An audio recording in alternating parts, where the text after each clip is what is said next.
Welcome to the 12th Man Rising podcast with Kevin Daggett and Lee Vowell, and produced by the great Rob Steele of Coil Entertainment. I'm Lee. Kevin, how are you? Doing pretty good, man. Coming off IR here pretty soon, so good. Somebody's got to take the place of KJ, right? That's right. That's you. So, the Seahawks played the really banged up 49ers team that didn't even look anything close to what they were expected to begin the season. We knew that going into the game, but they were putrid because I feel like Seattle could have done even better. But they won 43-16. It was 20-3 at half. Wasn't it 20-0 at one point? Janikowski missed a couple extra points, but 20-3 at halftime. It was funny because I was watching it with my girlfriend and her family, and Russell Wilson had those 3 touchdown passes in the first half. And I said, guess how many passes he's thrown in this first half? And they were like, maybe 20, 25. I was like, 6. He's thrown 6 passes in the first half, and 3 of them were for touchdowns. So what are your first kind of takeaways from the walloping that Seattle gave San Francisco on Sunday? Yeah, it was a pretty good performance. I do, like I said last week, I don't know why I feel this, but I do feel a little bit sorry for San Francisco and kind of what they've gone through this year. I mean, Shanahan on the sideline looked like he just wanted to punch somebody in the throat the whole game. And you know, the Seahawks, they could have laid an egg. You know, it was a good opportunity to play a team that's not very good this year, and you know, they could have come out and just laid an egg, but they came out and played a pretty solid game. You know, it's they could have won by a lot more, I'm sure, but hey, I'm happy with it. They played well as a team. I was hoping for the defense to you know, make 2 or 3 scores, kind of with the way things were going, but pretty impressive 98-yard return by Bobby Wagner. Jeez, he probably had an off game. Yeah, probably hasn't run a 100-yard dash since high school, but geez. Yeah. I know. Hey, what was up with Kyle Shanahan he got upset? You mentioned him being upset on the sidelines, but he was upset Russell Wilson throwing a shoe or something. Well, I didn't catch that. I saw something about that, but I didn't really pay much attention to it. But I was like, do we live in a Middle Eastern country now where people are throwing shoes? What's up with that? So hey, it was shoe day. You know, maybe he was just give him, hey, here's my shoe cause. Here, donate it to the whatever. He did. Shanahan did. He did mouth off to the ref a couple times and got a flag, but he was a gasket was loose that whole game. Yeah, I mean, maybe he felt like he had to show emotion because the team was getting beat so badly, but they weren't the players that he really expected to be out there. So, you know, I don't really know what he could have expected. But I mean, you mentioned Bobby Wagner. He had a sack, 12 tackles, forced fumble, that interception return for 98 yards. You mentioned that run. I thought just as impressive on that run was Frank Clark was right behind him, you know, running down the field the whole time. And it was funny how Nick Mullins I don't know anything about him as an athlete. He had a lot of yards thrown in that game. A lot of them came in the second half when garbage time, really. But it was funny just watching him run down the sidelines because I thought, oh, Mullins could go, and he's just gliding by Mullins. It wasn't even like he's not even going to come close. Although it would have been.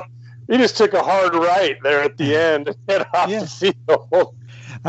It's funny because, you know, Frank Clark was right there. If Mullins would have came close, if Clark would have done anything to Mullins, like if he'd put a hand on him, you know they were going to throw a flag. Like if he'd just try to do anything, because that's the day and age we live in the NFL at this point. But yeah, Bobby Wagner was just a beast. I mean, it was almost, I kind of mentioned this in an article earlier this week where it was like, maybe he got upset that Luke Kuechly actually outplayed him against the Panthers. Even though Seattle won, it felt like Kuechly was the better linebacker of the two during the Panthers-Seahawks game. But it was just like he got upset and personally affronted by that and just took it upon himself to just, I mean, some of the tackles, they were Bobby Wagner-esque tackles. I mean, he was pummeling people. It was like that the whole game. But you know, there were some negatives to take away from the game. First of all, you know, Nick Mullins, he threw for 400 yards. I know a lot of it's garbage time, but the 49ers were missing a whole bunch of receivers except for Dante Pettis, who's the next coming of Jerry Rice, obviously. But even with even in garbage time, they really shouldn't have been giving up that many yards to Nick Mullins with that banged up receiving core. Should they have?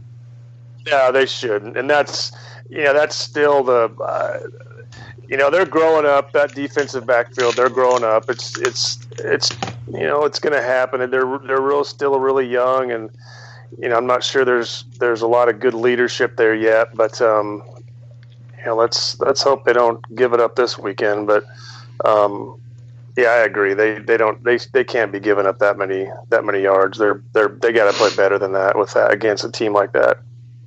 Yeah, and of course, a week after not getting any quarterback hits or one, I think, on Cam Newton, defensive line had 15 against Nick Mullins, 6 of them from Jaron Reed, and he had a sack. They keep tweeting out. I'm sure we both see it. Everybody sees it. As far as Seahawks can, if you retweet this, it's a vote for the Pro Bowl. I don't see any Pro Bowl votes though, like in baseball. Where you can actually keep tabs on who's being voted in. I haven't really seen that with NFL. But it's Jaron Reed's, retweet. The Seahawks said something, retweet if you want Jaron Reed to get to the Pro Bowl. We've said this before, but Jaron Reed is an absolute no-brainer Pro Bowler this year, is he not? Yeah, I think there's a few of them. I mean, Jaron Reed, Wagner's putting on a good show. I mean, McDougal's playing well. I don't know if he's quite Pro Bowl, but he's doing a pretty good job for what he got thrown into. And, Carson, Russell Wilson certainly is getting better. I've been critical of him beginning of the year, and but he's definitely playing better. But I think there's a few Pro Bowlers on this team this year. Hey, you mentioned Wilson because I think we've both been critical because of those 2 pick sixes earlier in the season. But now he has 29 touchdown passes and 5 interceptions. It's like you look at the raw stats, and it's like this guy's having an incredible year. Even though, and I agree, I think he's playing better as the season goes on. Not that he was terrible to begin with, but he wasn't always Russell Wilson, especially those first 2 games. It was, it was almost like those first 2 season games were almost like preseason games because they were still trying to figure themselves out. And it was like, you really wish you could have those 2 games back because they're winning one of them. And at that point, they'd be 8-4, which is kind of funny because that's exactly what they were last year at this time, 8-4. But I don't know how you are, but I feel like there's a lot more optimism to finish off the season. They have a lot more home games, 3 of the last 4 are at home. But it just feels like it's almost like a 180 because last year they'd already lost Chancellor and Sherman, and you knew even at 8-4 they were just kind of playing out the string. And this year it's like they're 7-5, but I have a lot more hope on how the season's going to finish off. I may be completely wrong, but I'm going to have a lot more hope. What about you? Yeah, I mean, I feel the exact same way. I have a lot.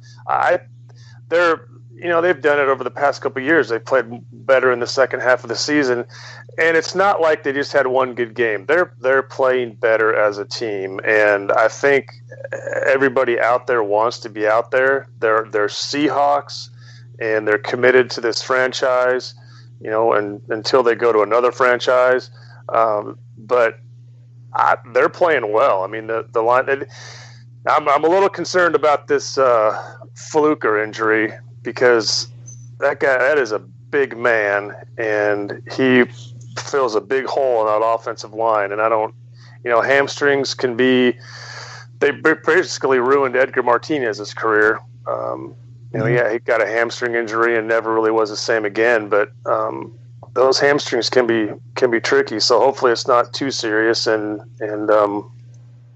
we got somebody that can fill his shoes, and the rest of the guys can come around him and double things up. But that's a little concerning to me. Yeah, and me too. And I think Jordan Simmons is the guy who's and he played well. And what was the game that Fluker missed? Was it the Cowboys game? I can't remember. But Simmons played pretty well. But and Fluker is like he's not the greatest, but like you said, he eats up a lot of space, but he also brings a mentality that they don't have otherwise, really, because he wants to maul you, and that's what the Seahawks really want to do, and how they used to be when they were going to back-to-back Super Bowls. They were that team, they were that bully kind of team, and I feel like he brought that mentality back, and hopefully he's not out too long. And if they're lucky enough to get to the playoffs, they have two really tough games. They have the Vikings this week, and then they have the Chiefs. And the penultimate game of the season, or at least the regular season, hopefully not the season. that they have to win. And they have to win at least one of those. I think they can win the other couple of games and go 3-1 the rest of the way. But it'd be nice to go 4-0, and have 11 wins instead of 10. But one thing they do, before we get into who they're getting back this week, what do you think about Richard Sherman and his play against the Seahawks? It was almost like he kept, just like when he was with Seattle, and well, you and I are both at the Titans game last year when he just kept mouthing off, and it seems like because he was doing that, some of the calls went against Seattle. And I'm not saying that was the case, but officials are human too. But he had that. There was that call against Russell Wilson got hit in the head, and Sherman was, you could see it on TV, standing there and complaining about something. Hopefully it wasn't that. And then the next couple of calls went against the 49ers. At some point, Richard Sherman, love him or hate him, has to kind of shut his mouth, right? Yeah, I don't think that's going to happen, but yeah, you would think that he'd pipe down a little bit, but I mean, every time they show him on the sidelines, he's just jabbing. I mean, or talking. He's not. The guy didn't shut up for nothing, but he wasn't even really a factor in the game. I mean, just didn't really throw much at him, but he really wasn't a factor. And I don't know how, when your team's 2-8 going against your old team, I don't know how you can mouth off, too much about it. And now you're the 2-9ers. But 2-9ers. What did you think about the little touchdown celebration where they did the little tip? I thought that was awesome. I mean, that's a defining moment in this franchise. I mean, it's a huge deal, and I think it was awesome. A little tribute to Richard Sherman, and it was. I saw somebody said it was a knock on him. Well, how can that be a knock on him? What is negative about that play? There ain't one thing that's negative unless you're a 49ers fan about that play. I mean, no, right, exactly, yeah. And plus, it was Doug Baldwin, who was a Stanford teammate of Sherman. Maybe they're friends off the field, for all I know. But it was, they got the same chip on their shoulders. Yeah, I thought it was a tribute to Sherman too. I didn't think they didn't score on Sherman and then do it. They scored on whoever else was on the field with Sherman because their secondary just sucked. I mean, when you have 3 touchdown passes and 4 completions in the first half, you're not doing something right, obviously, which is what Russell Wilson did against the 49ers. But of course, Seahawks do get Michael Kendricks back. Let's say, put it out there. If Kendricks, and I like KJ Wright a lot, and always have, because I think he's a good team guy and I think he's a good player. But if Michael Kendricks doesn't get any gel time, which he may not, his sentencing is in January, and KJ Wright's played, 3 games this year, probably will only play. I don't think he's going to be back. Kendricks coming back is just like getting KJ Wright back, to me, fully healthy. Would you re-sign Kendricks over Wright? And how excited are you to have Kendricks back at all? I'm very excited to have Kendricks back. That guy's awesome, and he's going to be well rested and not beat up, and hopefully he's been in the gym and staying in shape. But I like that guy. He hits hard, and he is a equivalent to a KJ Wright. And nothing against KJ. I love the guy. He's done a lot for this team, but he's been a bit injury prone. And if you got Kendricks who's healthy, and again, I don't know how much loyalty there is in this business anymore, but if Kendricks finishes out the season strong and we make it into the playoffs and he performs well there, what are you going to do? Right. Yeah, I agree. I mean, he already had 2 sacks in the 3 games he's played with the Seahawks. So he puts pressure on the quarterback, which is exactly what they need from somebody else, consistently at least, other than Frank Clark and Reed.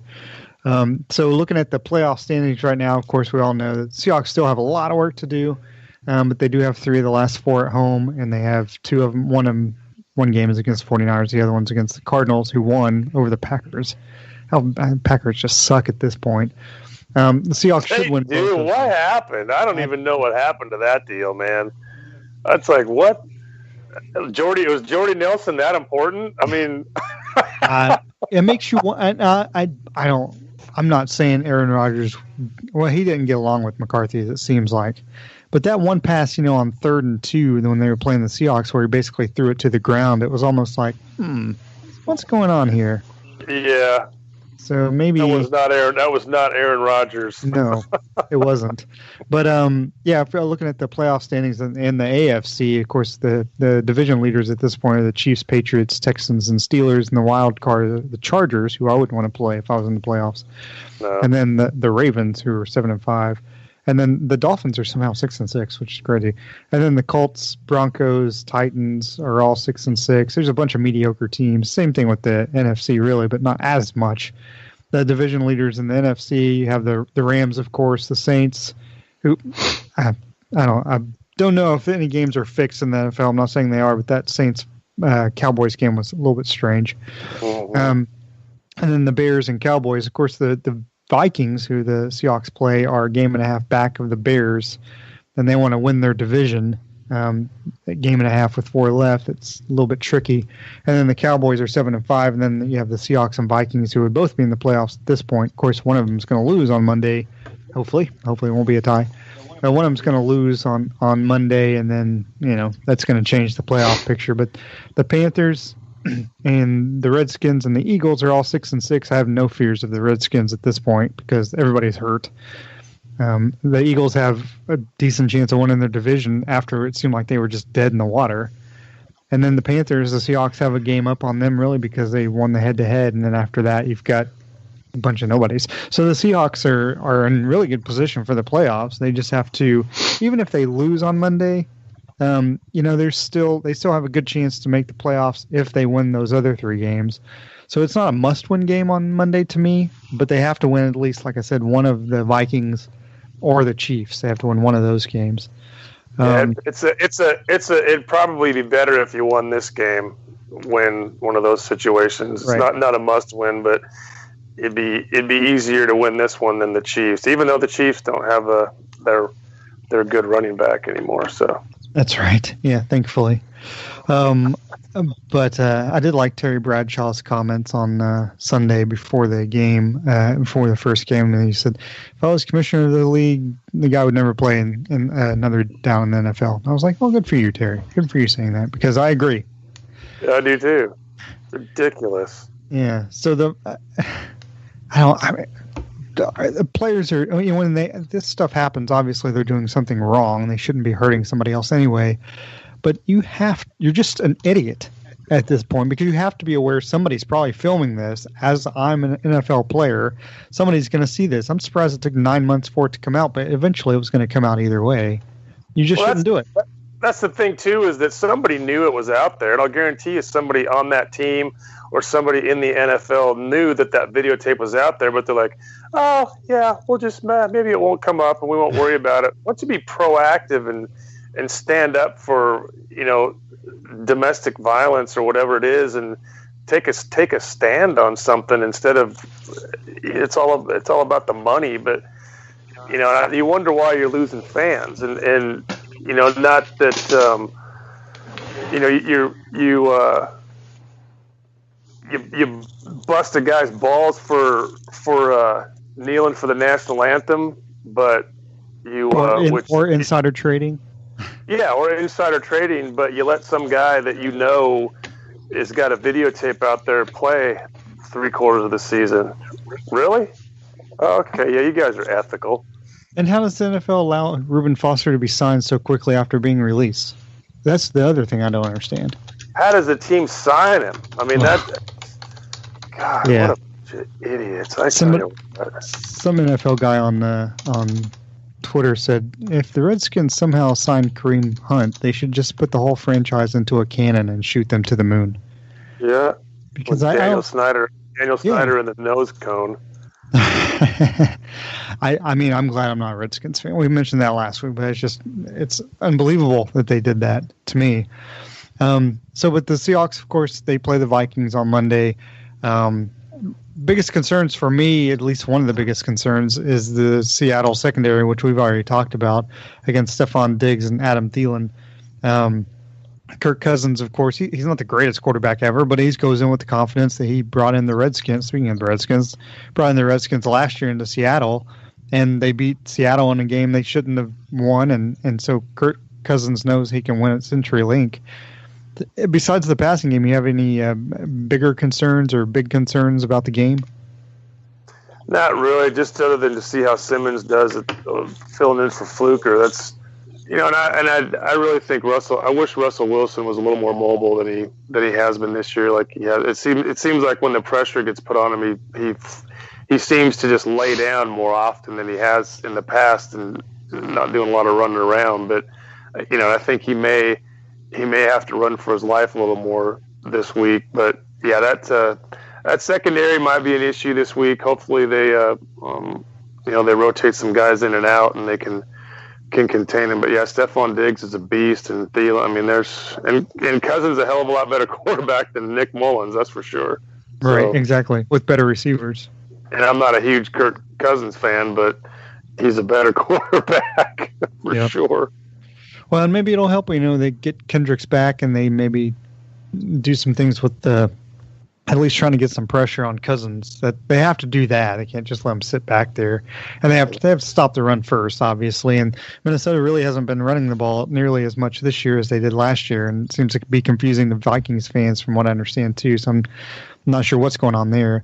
And the Vikings have a good run defense, but in the last 3 games, they've given up an average of 130 yards per game in the last 3 weeks. So that bodes well for Seattle. I think the Patriots had 160 yards, but even besides them, they're still giving up those rushing yards. Seattle wants to establish the run against everybody they play, and they've basically been able to do that. They didn't do it so much against the Panthers, but I think they just showed the run enough to allow Russell to have time to be Russell. And they may do the same thing this week too, but so that's a good trend. Hopefully that'll continue. It was an interesting stat that that NFL matchup on ESPN tweeted out today. Russell Wilson's quarterback rating against the blitz this year, so please blitz him, Minnesota, is 132, which is by far the highest in the league. It's basically just play Wilson straight up, which is what they should do. And then, have maybe a guy just there so he doesn't try to run wild. You mentioned he wasn't running enough. I'm wondering if that's Schottenheimer. I feel like he's been running a little bit more the last few weeks, at least scrambling out, like he did that bootleg in the Panthers game, pick up that first down. So right. It makes you wonder, how big that Panthers win was, because they've fallen off the face of the earth. They've lost like 4 straight games. Yeah, 4 in a row. It's crazy, yeah. To the Buccaneers, too. I know, well, yeah. So what do you think Seattle should do offensively? You think they should continue with the same thing they've been doing? Hopefully not 3 straight runs to begin the game like they did against last week, which I'm not sure why they did that. It's like, we can come out and throw against the 49ers. We're going to do 3 straight runs and then punt. It's like, what? What are you doing? So hopefully they'll mix it up a little bit better. You have any faith that they actually will? I don't know. I mean, Schottenheimer, I tell you what, Ken Norton Jr. has done a good job with that defense, mixing things up a lot. I mean, for years, we just pretty much ran a straight-up man defense, but he's putting a little more stunts and things in. But Schottenheimer seems to be a little more conservative on the offense. But if we can establish the run, and we got fast receivers, Minnesota's got a pretty good secondary. But I think we got fast receivers, and I tell you what, that who's that guy we picked up from the Cardinals? Jaron Brown. Yeah, that guy's pretty good. I mean, you got Baldwin. I don't know if Baldwin's 100% or 85%, but whatever he is, I'll take it. Lockett's getting open. I mean, I don't know how Lockett gets so. I guess he's just so fast, but he just seems to be. Wilson can't even throw it that far. He's having to come back for it. Yeah, I know. It was it seems like he has almost 3/4 of the season. He has a big play in the game. Does Tyler Lockett, including last week too. Yeah, I think he's just so quick, and I think he's realized he's after coming back from the injury, I think he has learned the wide receiver position even better, and he's learned to be a good route runner as well as using his quickness. So he's going to be expensive to keep too. Lockett. Yep. Well, they locked him up though. Yeah. This past but still. Yeah, that's true. So I know Rob has a question for us, but before we get to that, Kevin, who do you think wins and why? I think the Seahawks are going to win. I think I said 27-17. I just think that they're on a roll. It's at home. It's a almost must-win game, and that they're going to want to win this game and not have to worry about a must-win situation against the Chiefs when that comes. So I got the Hawks winning this one. And I always feel like I'm jinxing them when I pick them to win, so I have Minnesota 93-2 at the half. Rob.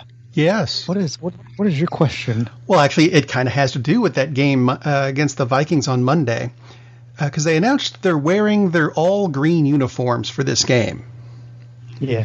Now, action green. I got to admit, I don't mind it as a highlight color. You know, if you outline the numbers so everyone can actually read them instead of the blue on blue that a lot of teams use or whatever. But the all green uniforms, and this could just be me, do they not look like glow in the dark pajamas?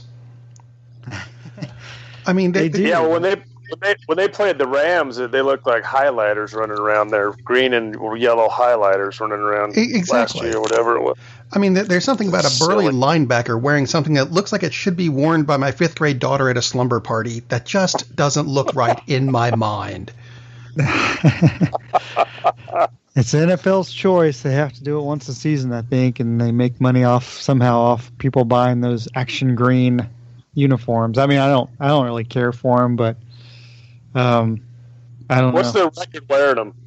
That's what I was just thinking. I was like, I wonder what I was trying to think. They won last year, right? I want to say. So I don't remember. Yeah, we'll have to look that up. That's actually a good question. So, gosh, well, that's our show. It hurts my TV. Don't do that.